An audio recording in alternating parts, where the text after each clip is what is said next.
Conhecereis a verdade, e a verdade vos libertará. Palavra dita por nosso Senhor Jesus Cristo, registrada no Evangelho de João, conforme está escrito no capítulo 8, versículo 32. A face oculta do catolicismo romano. Este é um assunto tão polêmico e até assustador, mas de vital importância para o atual momento em que estamos vivendo, quando o falso parece ser verdadeiro e o verdadeiro falso.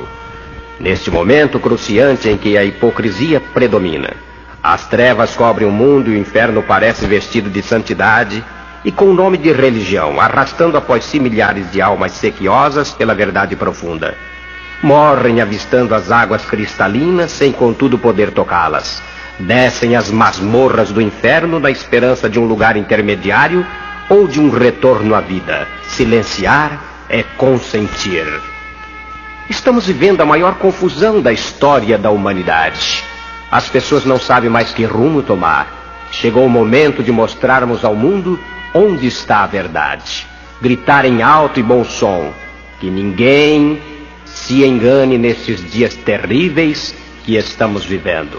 A face oculta do catolicismo romano.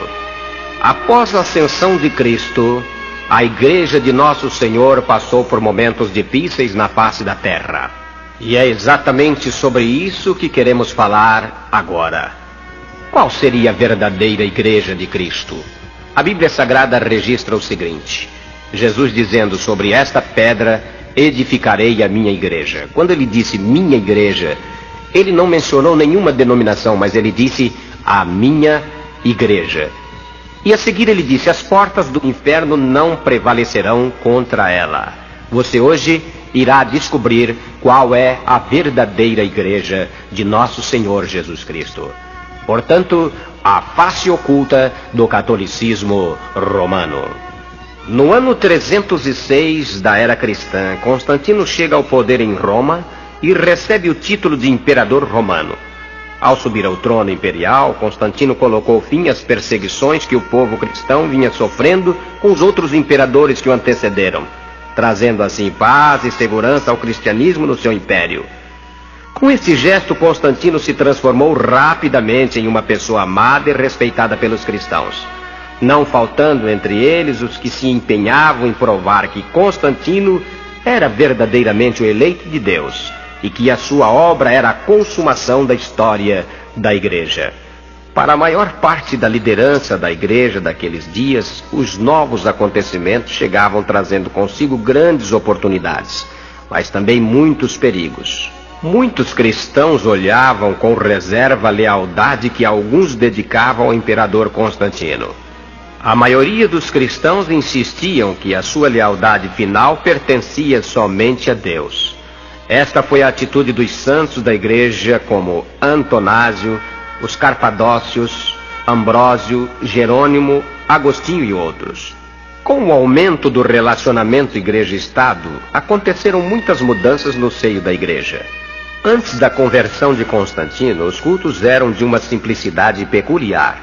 Os irmãos se reuniam em casas particulares e até em lugares como as catacumbas romanas.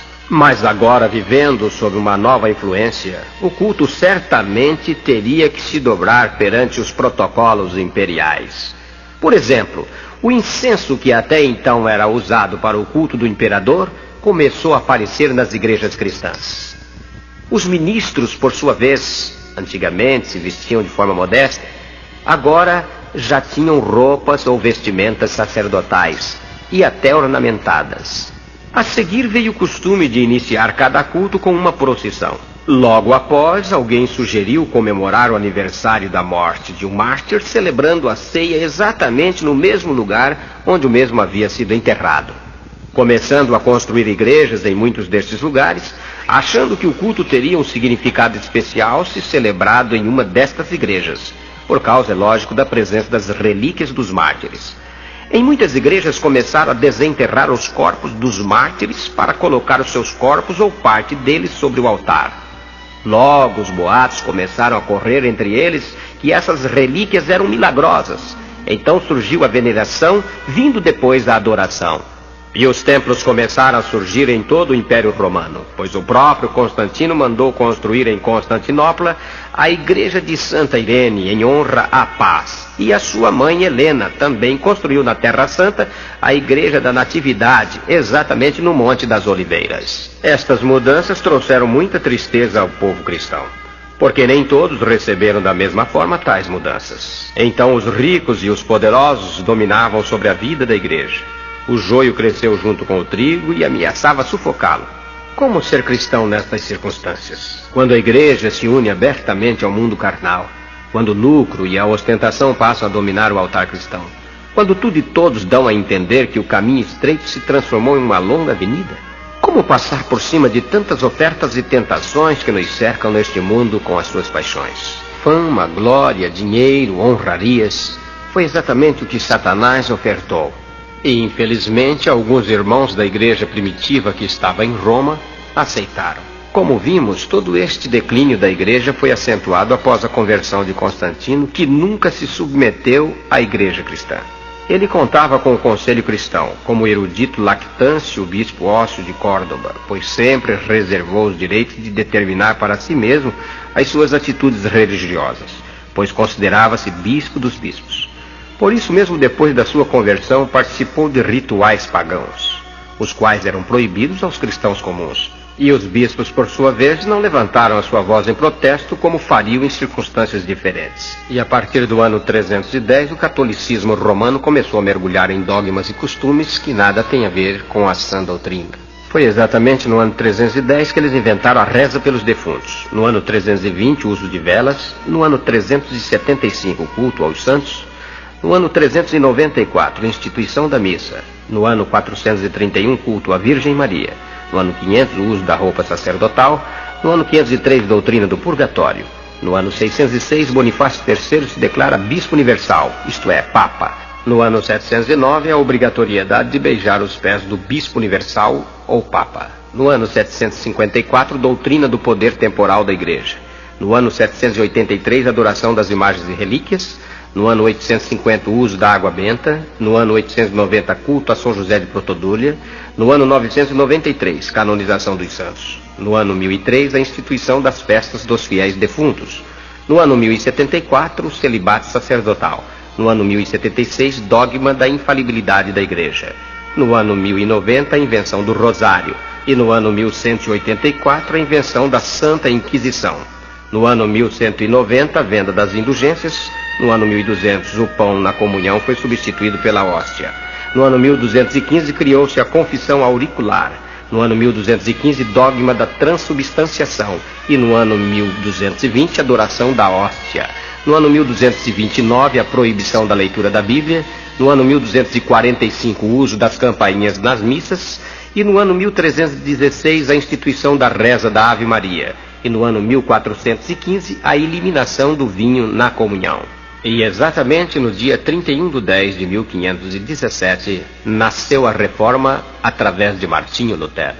Não obstante a Reforma estar sendo anunciada a todo momento e pregada por Lutero, todavia a Igreja Católica Apostólica Romana continuou com as suas tradições e dogmas antibíblicos.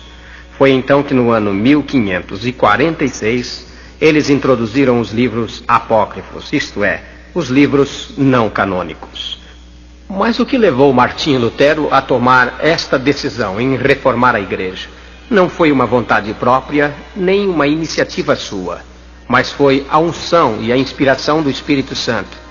Martinho Lutero não suportou ver tantas almas sendo a cada dia levadas para o abismo e a perdição. Olhando as páginas da Bíblia Sagrada, Martinho não encontrou nenhum versículo sequer que autorize ninguém rezar por alguém que partiu desta para outra vida. A Bíblia diz que nós devemos ir e levar o Evangelho a toda criatura. Quem crer e for batizado será salvo. Estas palavras foram ditas pelo próprio Senhor Jesus Cristo, que disse: ide por todo o mundo e pregai o meu Evangelho a toda criatura. Uso de velas. O próprio Senhor Jesus Cristo foi quem falou: eu sou a luz do mundo e quem me segue não andará em trevas, mas terá a luz da vida. Culto aos santos. A Bíblia diz: ao Senhor teu Deus adorarás, e só a Ele servirás. Instituição da missa. Não encontramos a palavra missa em nenhum lugar na Bíblia Sagrada. Culto à Virgem Maria, outra aberração doutrinária da Igreja Católica. A ninguém na terra nós devemos render louvores. A Bíblia Sagrada é muito clara quando diz: ao Senhor teu Deus adorarás. Não devemos servir a homem, a mulher, por mais santo que este venha a ser. O próprio Pedro, quando alguém se ajoelhou diante dele, ele disse: levanta-te porque eu sou homem. E no livro do Apocalipse, João tentou prostrar-se diante do anjo que lhe trazia as boas novas. E o anjo disse: não faças tal, eu sou conservo teu, dos teus irmãos e dos profetas que guardam as palavras da profecia deste livro. Adora a Deus. Portanto, o culto ou adoração a Maria é antibíblico. Ano 503, doutrina do purgatório. Analisando as escrituras sagradas, nós não encontramos um só texto que nos autorize pregar purgatório. Pelo contrário, nós encontramos a pessoa de nosso Senhor Jesus Cristo dizendo: quem crê em mim tem a vida eterna, não entrará em condenação, mas passou da morte para a vida. Purgatório, local transitório, ensina a Igreja Católica, para onde são lançadas as almas dos homens para purgar os pecados. Ao analisar as Escrituras, nós encontramos textos veementes que falam contra esta prática doutrinária. Por quê?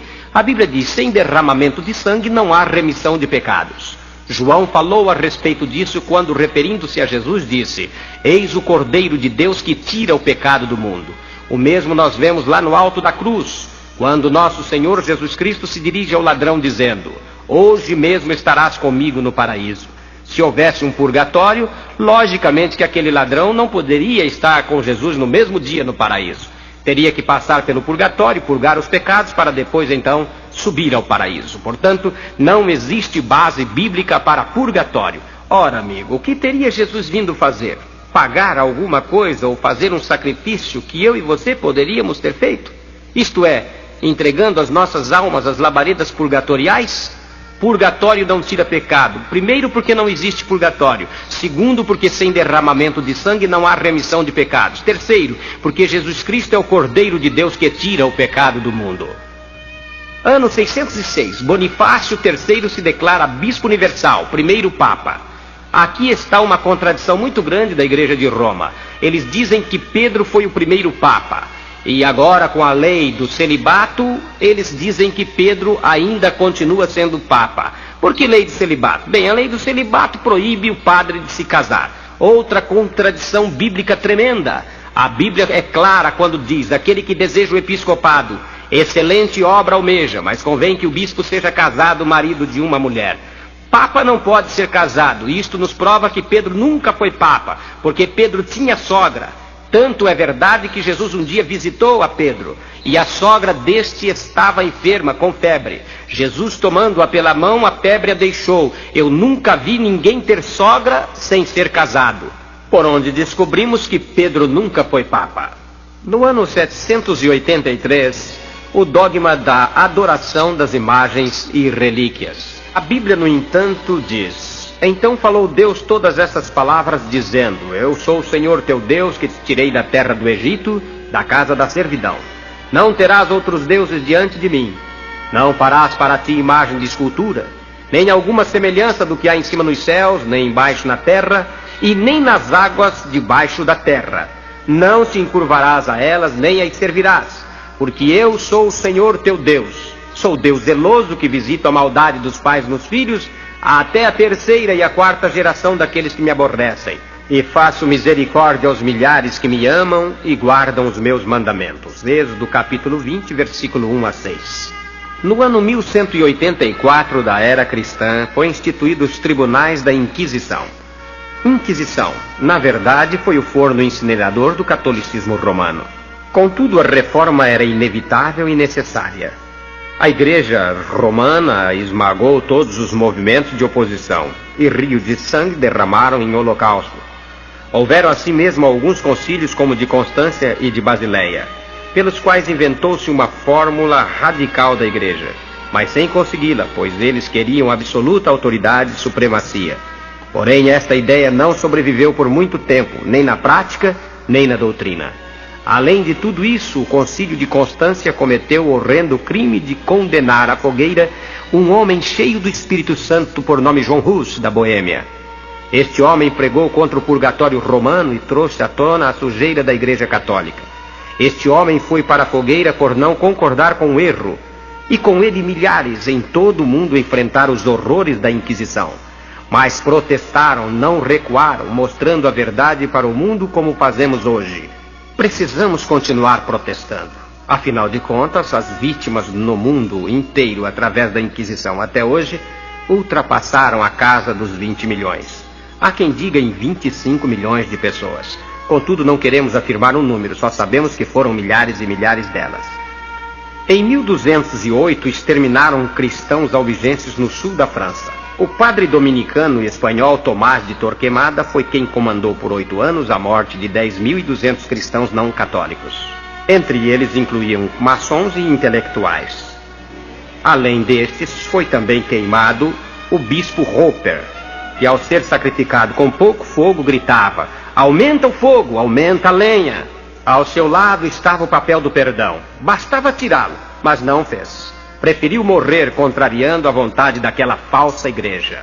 Só na Espanha, 31.912 cristãos, além de livres pensadores, foram mortos pelos papas. Mas ainda temos um outro número bem maior. 291.450 foram martirizados. Olha o número ainda maior. E 2 milhões foram banidos. A Espanha, que era uma nação poderosa, tornou-se sem expressão. Entre os anos 1500 a 1558, Carlos V exterminou a mando do Papa em exercício 50.000 cristãos. De 1572 a 1585, o Papa Pio V organizou o extermínio de 100.000 anabatistas. Esse mesmo Papa, com a ajuda dos jesuítas, insuflou as igrejas a exterminarem mais de 70.000 protestantes na noite de 24 de agosto de 1572 na França. Essa façanha foi tão maravilhosa aos seus olhos que mandou cunhar moedas comemorativas ao massacre. Em 1590, o Vaticano incentivou as igrejas a eliminarem 200.000 huguenotes.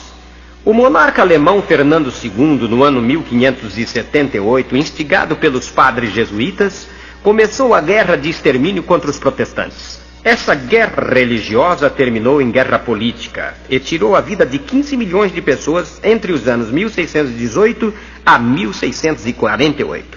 Na Segunda Guerra, entre 1939 a 1945, o Vaticano envolveu-se escandalosamente. A imprensa da época mostrou o clero abençoando as tropas e armamentos italianos que partiam em massa para massacrar os negros da Etiópia. O objetivo da Inquisição era fazer calar os protestantes, conforme revelam os documentos da história. Veremos a seguir o que significou a Inquisição para o Brasil. Com base no levantamento feito pela historiadora doutora Anita Novinsky no dia 20 de maio de 1987, realizado no auditório da USP em São Paulo, por ocasião do primeiro Congresso Internacional sobre Inquisição. A doutora Anita Novinsky interessou-se pela Inquisição e pelos cristãos brasileiros.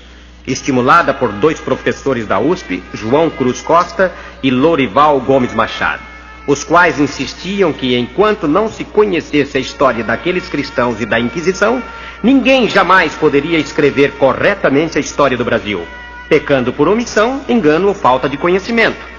Analisem bem o que aconteceu ontem no Brasil. Foi terrível, como se verifica nos documentos acima mencionados. Brasileiros foram condenados pelo Santo Ofício. Foram presos, suas famílias postas na rua, suas casas trancadas, embarcados para Portugal, para os cárceres da Inquisição, em seguida julgados sem direito à defesa. Outros tantos foram jogados à fogueira. A lista que ainda está sendo levantada pela historiadora é enorme. Cerca de 500 brasileiros, a maioria de crentes, passaram por este calvário. Eis algumas abordagens. A doutora Anita Novinsky, no Congresso, numa matéria editada no caderno 2 do jornal O Estado de São Paulo. Os inquisitores, crentes de que o corpo humano era residência do mal, desenvolveram todo tipo de artifício criativo para chicoteá-lo, despedaçá-lo e esquartejá-lo, para esmagar os dedos dos fiéis e estourar os seus ventres. O suposto Santo Tribunal fez mais de 500 vítimas em apenas 20 anos no Brasil. Há registro de 21 pessoas queimadas na praça pública e meia centena que viveram grande parte da sua vida em calabouços, tendo seus bens confiscados ainda. Este foi o grande alvo da Igreja Católica Romana. Foram 300 anos de torturas através da Santa Inquisição.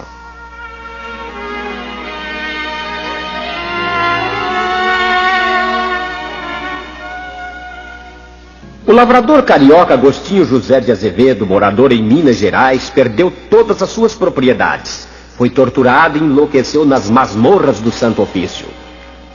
Antônio da Fonseca Rego, de Olinda, Pernambuco, preso em suas terras lavradas na Paraíba, foi outro condenado ao cárcere até o fim da sua vida. Alexandre Soares Pereira, também carioca, senhor de engenho, teve a mesma sorte, enlouquecendo também ao fim do seu martírio. Domingos Rodrigues Andrade, morador do Rio de Janeiro, minerador, perdeu tudo. Sua condenação atinge seus descendentes até a 10ª geração, terminando a sua vida mendigando em Lisboa. Antônio da Silva Pereira, outro carioca, antes mesmo do seu julgamento inquisitorial, já havia ficado aleijado para sempre. Diogo Cardoso Coutinho, médico carioca, ficou aleijado também para sempre. Outro drama inconcebível foi de Diogo Correia do Vale, médico de Ouro Preto, Minas Gerais. Este foi preso e obrigado a delatar seu próprio filho Miguel Correia, de 28 anos. Como hereges, ambos foram torturados até a loucura e queimados vivos na fogueira. Mulheres também tinham a mesma sorte reservadas a seus patrícios brasileiros. Guiomar Nunes, da Paraíba, proprietária de terras, foi torturada até perder a razão. Em seguida foi queimada viva. Após o julgamento sumaríssimo, sua companheira conterrânea, Teresa Paz de Jesus, acusada de judaísmo, também foi supliciada até a loucura e queimada viva. Francisco de Siqueira Machado, do Rio de Janeiro, foi outro que enlouqueceu nos cárceres após contínuas torturas, voltando em seguida à prisão para ser queimado vivo em praça pública como criminoso contra a fé. Grande parte dos condenados pelo Santo Ofício eram do Rio de Janeiro. Entre eles, João Soares de Mesquita e João Tomás Brum. Este, com toda a sua família, fora levado ao cárcere e à tortura. José Fonseca Sotomayor, igualmente torturado junto a parentes próximos e obrigado a denunciá-los como hereges. Luiz Mendes de Sá, português que nasceu nas masmorras de Coimbra, veio para o Rio de Janeiro por causa das condições do seu nascimento. Em seguida foi preso e condenado a ser queimado vivo na fogueira. Além deste, também o capitão Mor da cidade de Paraty, seu nome era Miguel Teles da Costa, que torturado morreu louco e apedrejado na rua. Há ainda uma enorme lista de nomes de pessoas que foram torturadas e mortas, enfim, pessoas que tiveram a mesma sorte. Nem mesmo a Bíblia, a palavra de Deus, foi poupada. Centenas delas foram queimadas em praça pública. Confisco de bens, alvo principal da Inquisição. O confisco de bens dos brasileiros referente à primeira metade do século XVIII, cujos resultados espantam e configuram de modo eloquente, segundo a história. O principal objetivo da Inquisição era acabar com os crentes e tomar-lhes os bens como terras, casas, lavouras, criações, etc. O Santo Ofício, após efetuar a prisão, fazia classificação dos prisioneiros segundo os bens que possuíam. Para o Santo Ofício eram considerados multimilionários os cristãos no Brasil que possuíam herdades acima de 200 quilos de ouro. Milionários eram os que chegavam a 100 quilos de ouro, e de classe média aqueles que chegavam a 50 quilos. Segundo o levantamento feito pela doutora Anita, só de confisco de bens de 133 brasileiros a Inquisição arrecadou 5 toneladas de ouro. O cálculo feito pela doutora Anita no início de 1987, computando os juros de 6% ao ano sobre os confiscos que deveriam reverter aos descendentes condenados, ao longo destes 3 séculos, o Tesouro Português e o do Vaticano deveriam desembolsar 61 milhões de dólares. Com juros progressivos de 4 milhões de vezes aquela quantia, seria algumas vezes maior do que a dívida externa brasileira. O catolicismo romano e a Inquisição, duas forças sem dúvida nenhuma piores do que a de Hitler, Stalin e Nero. Bestas humanas que mancharam a terra com sangue de inocentes, como do pastor Jean-Jacques Le Vauleur, também conhecido como João Bolés, que foi preso no ano de 1959 por ser denunciado como herege pelo padre Luiz Dagran ao governador-geral. Condenado, passou 8 anos nas masmorras encarcerado. Logo depois foi condenado à morte pelo crime de ser evangélico. Mas antes de levá-lo à forca, colocaram o padre José de Anchieta para convencer o pastor João Bolés a se retratar e converter-se ao catolicismo. Como isso não foi possível, pois João era um homem convicto de suas ideias, foi levado então para ser executado pelo carrasco. Como este demorasse para cumprir a ordem, o próprio padre José de Anchieta se antecipou e executou o ato, enforcando assim o nosso querido pastor João Bolés. Este foi um dos primeiros mártires da fé em nossa pátria. Observe que ele foi enforcado pelo padre José de Anchieta, santo brasileiro, beatificado pelo Papa e canonizado pelo mesmo. Na verdade, não sei dizer ao certo se este é um santo ou um assassino. Extraído do livro Anchieta, Santo ou Carrasco. Vale lembrar que João Bolés foi o primeiro pastor a celebrar a Santa Ceia no Brasil. Para encerrar esse capítulo, lembro-me agora de um versículo contido na Bíblia Sagrada, no livro de Apocalipse, capítulo 17. Mais precisamente o versículo 6. E vi que a mulher estava embriagada com o sangue dos santos e das testemunhas de Jesus. Vendo-a eu, maravilhei-me com grande admiração. Este versículo diz respeito à igreja falsa que está em Roma. A Bíblia fala que a mulher estava embriagada com o sangue dos santos e das testemunhas de Jesus. A Bíblia fala também que a besta que a mulher estava sentada tinha 7 cabeças e 10 chifres. 7 cabeças significa os 7 montes onde a mulher se encontra assentada. Seria muita coincidência Roma estar cercada por 7 colinas. Seria muita coincidência Roma ter matado tanto através da Inquisição. Coincidência maior ainda seria Roma estar justamente na cidade que domina sobre os reis da terra, conforme versículo 18 deste mesmo livro e capítulo. A mulher que viste a grande cidade que reina sobre os reis da terra. Quando João teve esta visão foi exatamente no ano 96 depois de Cristo. O mesmo se achava exilado na ilha de Patmos. Nesta época, Roma dominava sobre os reis da terra. E foi justamente nesta cidade que foi instalado e constituído a igreja da qual nós nos referimos. A igreja tipo de mulher. Seria muita coincidência Roma, através da Inquisição a mando da igreja, ter matado tantas pessoas?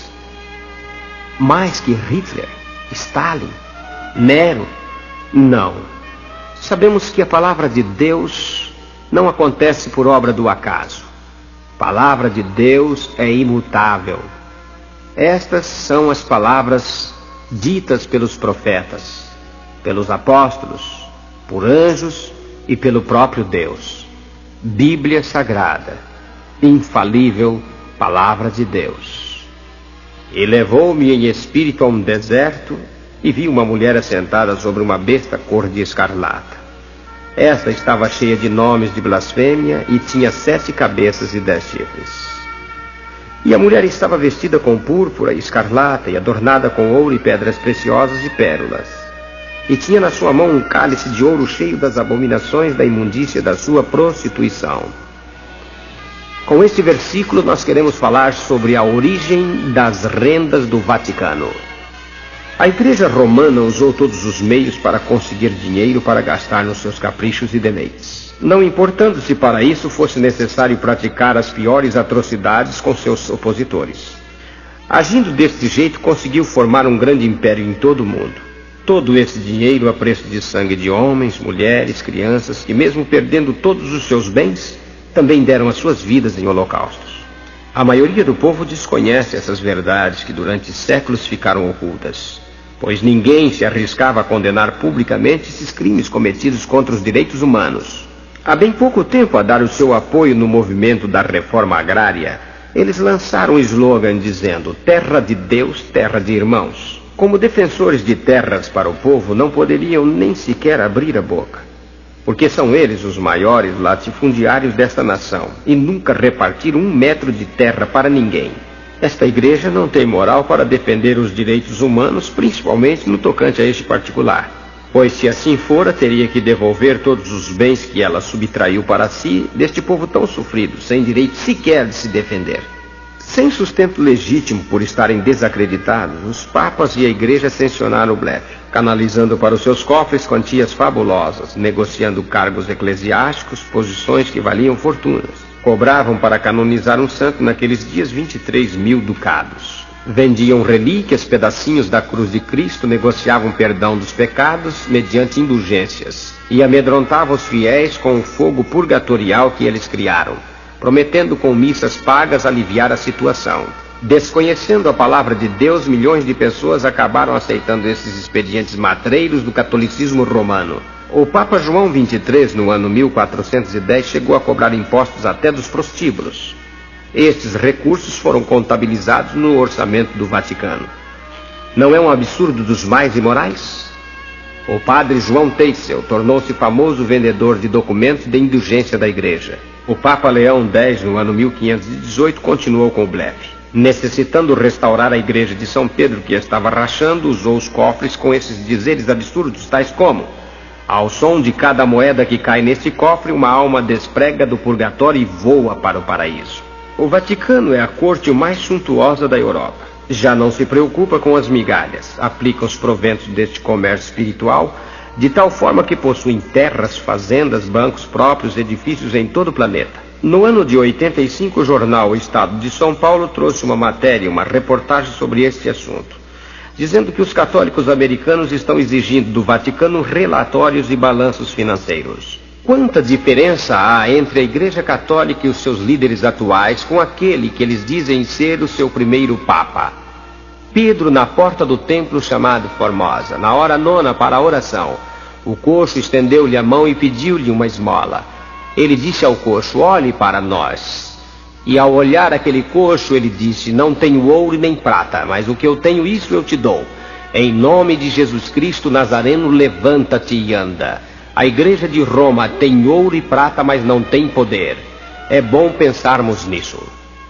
A bênção papal, bênção ou maldição? As bênçãos divinas trazem êxito, solução, que concedem vida, pois em João 10:10 está escrito: eu vim para que tenham vida e a tenham em abundância. Mas as bênçãos dos papas são suspeitas, como veremos nesses fatos que a história registrou. Coincidência? Não, maldição mesmo. Pois esses papas que passaram pela história, todos tiveram as mãos manchadas de sangue. A palavra de Deus nos diz que aquele que mata ou consente é homicida. Por isso não temos dúvidas em afirmar que as bênçãos ministradas por eles transformaram-se em maldições. O documentário O Estado do Vaticano, vasculhando intensamente sobre este assunto, fez um levantamento surpreendente com relação a todas as pessoas que buscaram a bênção ou as bênçãos papais.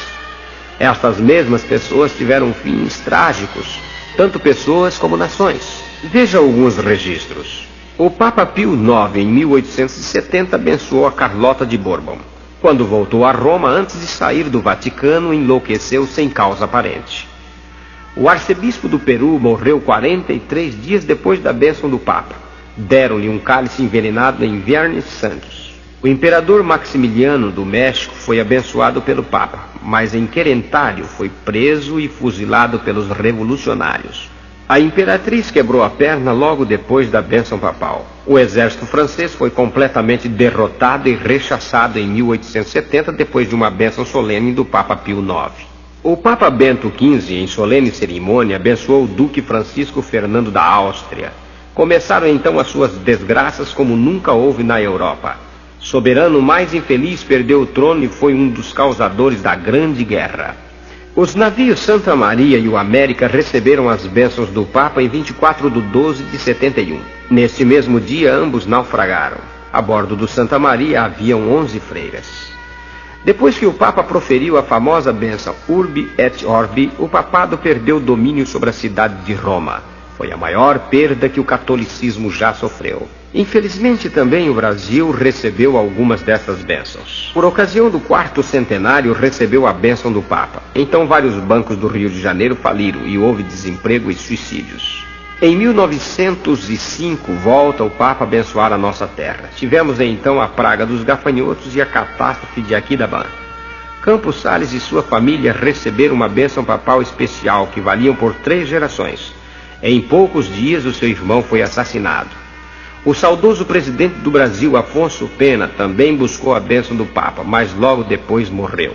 O Dr. Tancredo Neves, eleito presidente do Brasil, foi a Roma para receber a bênção do Papa João Paulo II. Saindo de um templo católico em Minas Gerais, disse: recebi a bênção de Nossa Senhora e agora posso governar o Brasil. A bênção do Papa não surtiu efeito e a imagem não o ajudou. Tancredo não subiu a rampa do palácio em Brasília. A Bíblia diz: feliz é a nação cujo Deus é o Senhor. Nós vivemos numa nação onde diversos deuses predominam e dominam.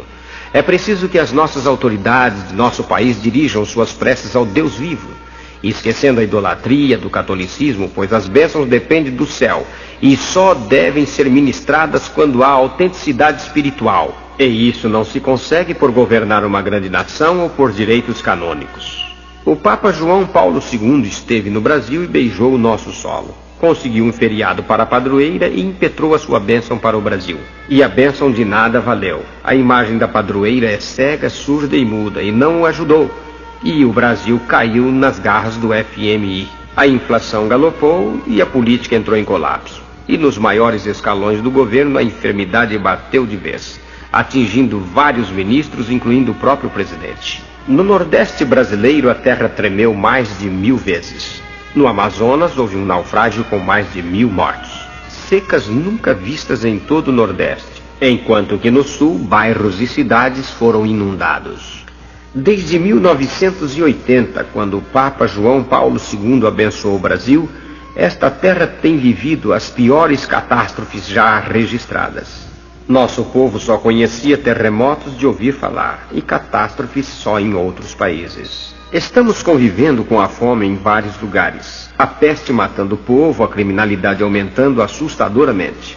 Famílias sem teto para viver, desemprego em massa, hospitais falindo sem condições de atender a população. O Rio com seu Cristo Redentor, símbolo do Estado do país em todo o mundo, com seus braços estendidos, mas sem nada poder fazer, porque é um ídolo morto, inútil, construído pelo homem.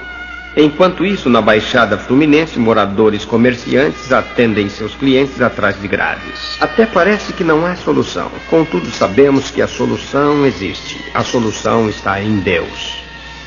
Rui Barbosa, o grande tribuno brasileiro, prefaciando seu livro O Papa e o Concílio, escreveu: o romanismo não é uma religião, e sim uma política, a mais viciosa, a mais sem escrúpulo e a mais funesta de todas as políticas. O romanismo tornou-se um elemento deletério, cuja formação decompõe a sociedade. Olhai para a América Latina, estudai o Brasil. Por toda a parte só há fanatismo, beataria e farisaísmo religioso. Uma religião de fábulas senis. Getúlio Vargas, ex-presidente do Brasil, também enxergava isso. Jornal do País, Rio, 29/8/25. A alta sociedade adora um catolicismo elegante e cético, enquanto a grande massa vive na fase fetichista, adorando santos de barro com várias especialidades milagreiras. Há um versículo na Bíblia Sagrada, mais especificamente no livro de Tiago, no capítulo 1, versículo 21, a parte B do versículo, diz-nos o seguinte: recebei com mansidão a palavra em vós enxertada, porque ela pode salvar as vossas almas. Com esta palavra, prezado amigo, eu quero dizer a você que ouviu com atenção todos esses relatos desta história. Você deve receber com mansidão esta palavra que foi enxertada no teu coração, porque ela tem poder para salvar a tua alma. Sabemos de antemão que a Bíblia Sagrada é um livro inspirado, livro de Deus. Ninguém jamais conseguiu esconder os seus escritos, as suas verdades incontestáveis. Hoje você tomou conhecimento de fatos que jamais imaginou que existisse. A Bíblia Sagrada é e será para sempre a infalível palavra de Deus. E para você eu te digo hoje: abandone os ídolos, abrace a fé, aceite Cristo Jesus e seja salvo você e a tua casa. Pois a Bíblia diz: feliz é a nação cujo Deus é o Senhor. Deixe Deus também ser o Senhor da tua vida.